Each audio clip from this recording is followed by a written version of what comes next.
We were all extremely disheartened when we first heard that the outdoor boys are retiring. So that's why we're here today at Changi Ferry Terminal.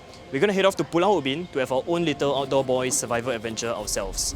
We'll be camping at Pulau Ubin for a night. We brought limited food, limited water. I mean, it's going to be like just about 24 hours on Ubin, and we have all like done national service before. We have camped in Malaysia before, so how hard can it be? Jared, what happened? Jared got a fish, Jared got a fish! It turned out to be quite hard, because before we could even reach Ubin, I realized my friends didn't really understand the meaning of bring limited supplies.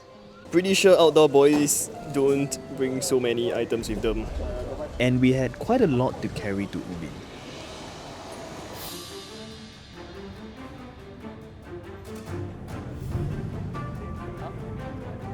When you think of Singapore, you picture a hustling and bustling city.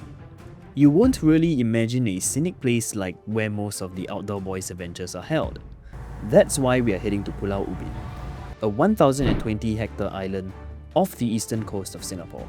Known for its rich ecosystem and above-average wildlife, it's about as wild as you can get in Singapore without breaking any trespassing laws. And to access Pulau Ubin, we have to take a 15-minute ferry ride from Changi Ferry Terminal.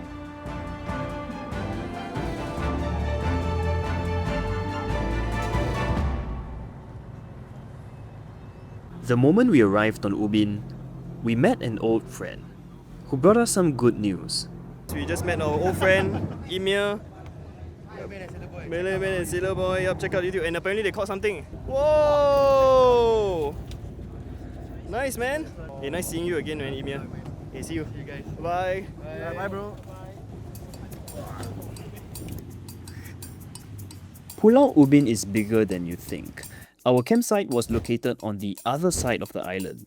To travel around Ubin, people would usually walk or cycle. But there is an alternative.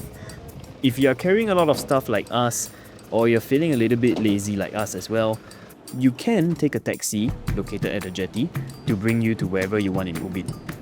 Our taxi charged us $15 for a one-way trip to our campsite.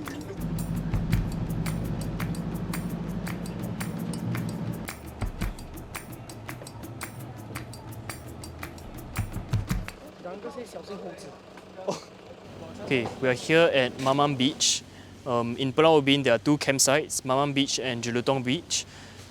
We chose Mamam Beach because I think this is the deeper campsite and there's not a lot of people here during the weekends. And true enough, there are like just 3 groups of people here. So what's going to happen now is that we're going to set up our campsites. Jared and I set up our camp in about 5 minutes. That's because we basically just brought few chairs because we felt that it would be more than sufficient for just one night. Zevan and Yuheng, on the other hand, was taking this quite seriously. So since Jared and I had some time to kill, we decided to do some exploring. We're just going to see whether there's like any entry point to mangroves or anything that we could possibly fish at. Jared, what happened? Okay, so Jared and I, we managed to scout some nice holes here and there, which we'll be trying tomorrow.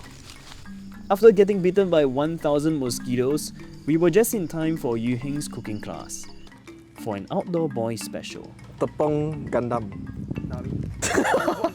Okay, we're gonna make honey butter bread. Like the one, who's that guy? The outdoor boys, right? Yeah. I don't know the person's name, I forget already. The West Pax one. You just need flour, bit of salt, this is a lot. Sugar, and a bit of yeast. Just 4 ingredients and some water. Make a bit of a hole here, pinch of salt. 倒这个 yeast. This is instant yeast. Smells like vomit. They say need to let it sit for a while until the thing start foaming up. I'm gonna start mixing everything together.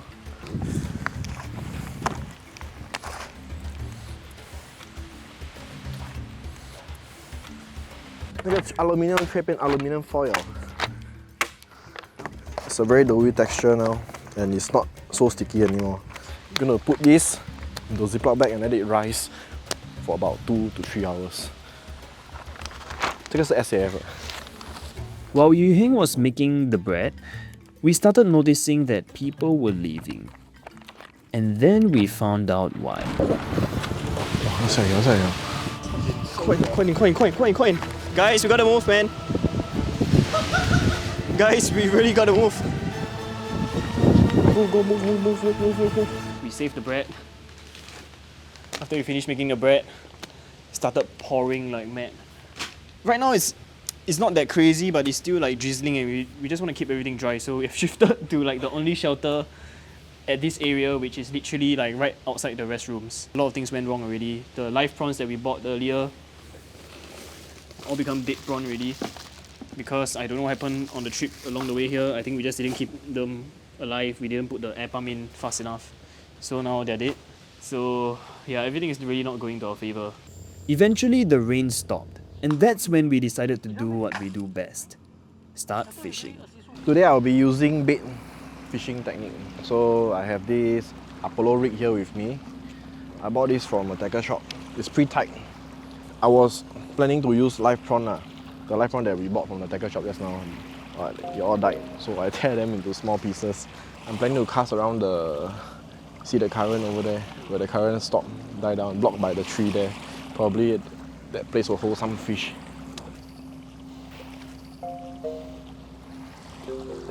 This is a rod stand.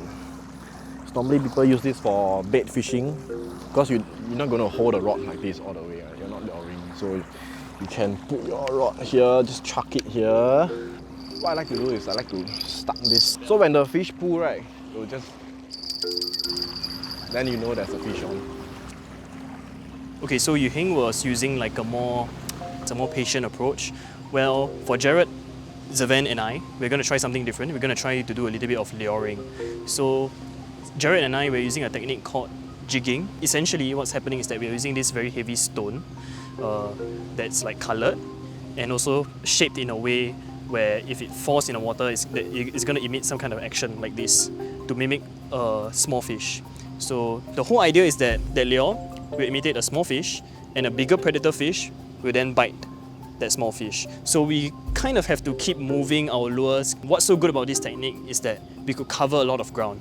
So I like to use jigging, especially in an area like this, where as you can see, there's just a lot of space for us to cover. So I'm just going to show you like roughly how it works. It's very simple. First of all you have to do is just to cast out as far as you can. Let it sink all the way to the bottom. You know that your jig has synced to the bottom when your line stops going out. Close it and just have to twitch like this, okay? 1, 2. Let the jig sink down on its own. 1, 2. Let the jig sink down on its own. And the whole idea is that if it passes by a predator fish, the predator fish might just come in and go in for the kill. And then we'll be in for a nice fight. So let's see, we got about 1 hour of fishing left. Hopefully someone could catch something, and hopefully he have some protein for dinner. Jared got a fish!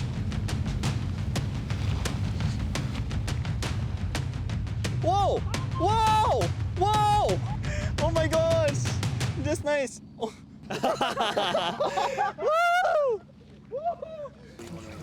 So right now we're trying to let the fish bleed out, so to not make the fish taste so fishy later on when we cook it. Yeah, so it tastes a bit more palatable and fresh. Yeah, I think you go underneath the gills, then you go around it. Just cut around. Just cut around. Go 1 round around the gills. And right now we're trying to just start a fire first. It's like 6:35. It's gonna get dark in like 30 minutes, and we wouldn't want to do this in the dark with like monkeys trying to steal our stuff and everything. So yeah, hopefully you can get this fire started and we'll have a nice cook tonight.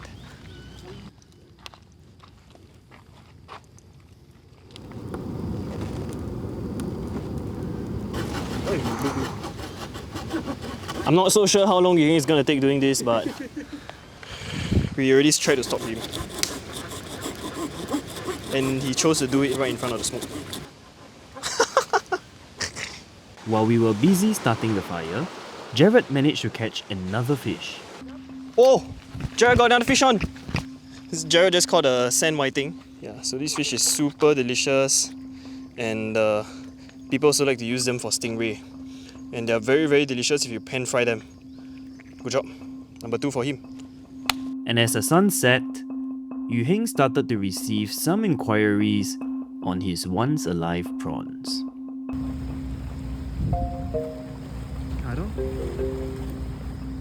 Have right? Have. Very light bite lah. Bro, can set already bro, Nice! On! Whoa!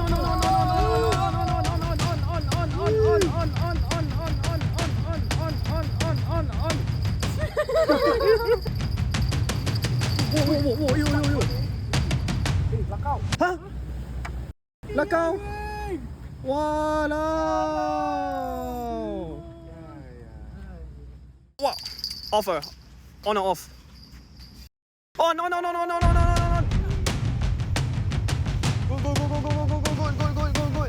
Yeah, Sing. Okay, not bad. Whoa! When you catch this kind of catfish, must be really careful of the spine, especially this. They have 3 spines in total, 2 on the pectoral side, and then 1 more here, the dorsal. To be honest, Jared and I thought that the catfish didn't look appetizing to eat at all. But for some reason, Yu Heng seemed to be quite determined to eat it. So this one is dinner, right?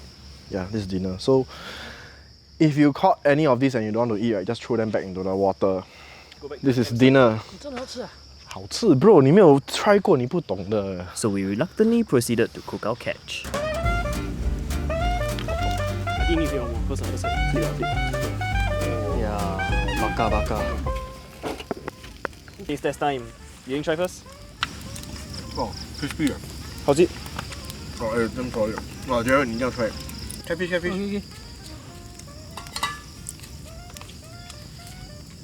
Okay. Rubber.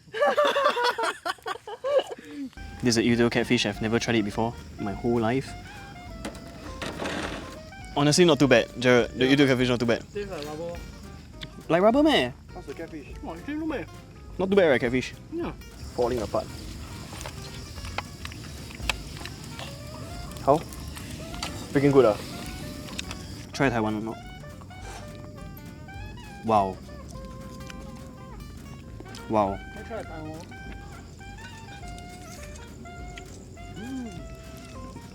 This feeds the van some. Solid. I like the barbecue taste. Okay, this is our sourdough bread. We let it sit for a little bit too long, but this is what it will become. With 哇，很像酒的味道哎。真的啊，闻一下。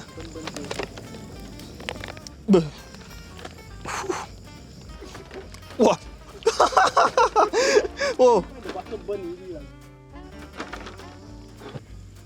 lah.，Yeah. Like. Whoa. Wow. 加一点那个料。加一点 spam. Corned beef. What the hell is wrong with you, bro? Alright, right now we're gonna try the honey butter bread. Wait, Jared, you try alright? 你们 go ahead 啦，我 try。我没有吞下去啊。哈？我咬了 like 1 minute。我不要 let 放。 bad.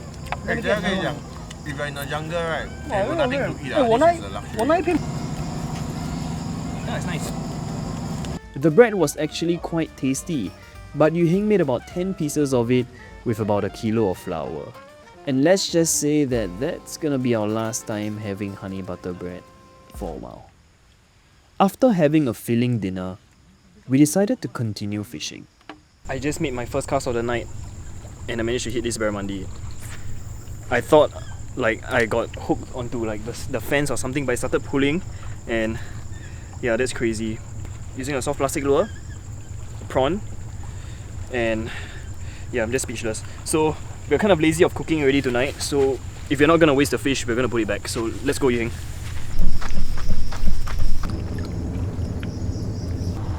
Careful your hand. Yeah.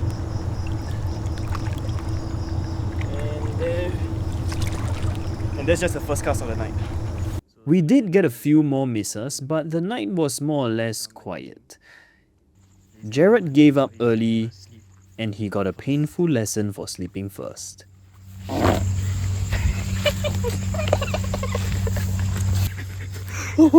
Eventually, it was time for all of us to call it a night. Jared and I, we are sleeping side by side here beside the fire because we didn't bring like any proper shelter. So hopefully nothing goes wrong.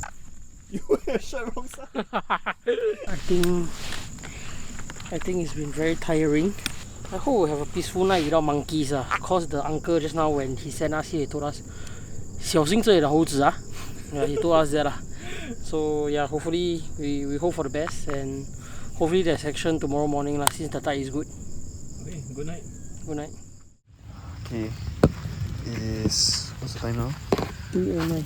2:09, and Jared and I, we basically just shifted in from there. It's still raining. See the water? It's like full on raining actually outside. Yeah, legit just not feeling it right now.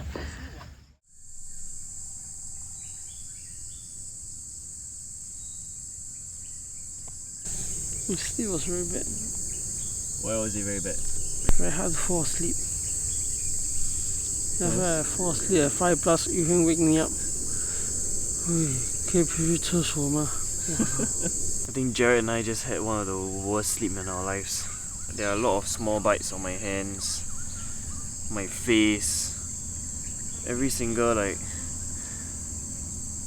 5 minutes there's gonna be like one fly. Then I want to go crazy already, legit. It's a bad idea if you wanna just camp using all these chairs. Alright, what's gonna happen now is that we're gonna try to enter the mangroves and fish a little bit of the mangroves. Alright Jared, let's prepare ourselves and let's go.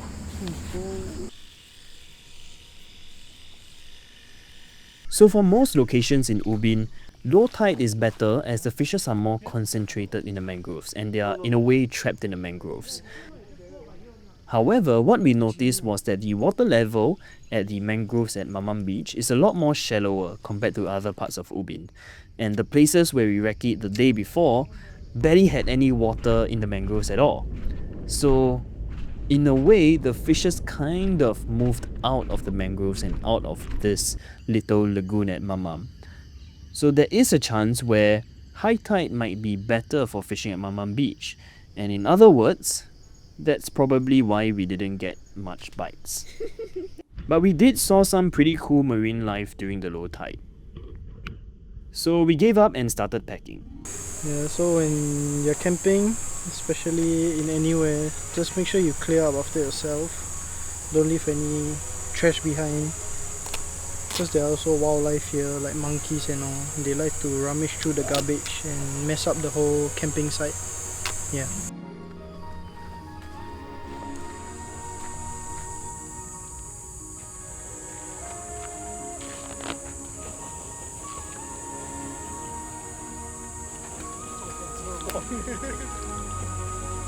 But like all facepalm fishing videos, facepalm worthy moments are always waiting to happen. OK， 不用紧，可以，可以咯，谢谢，没有事，拜拜。 What happened, guys?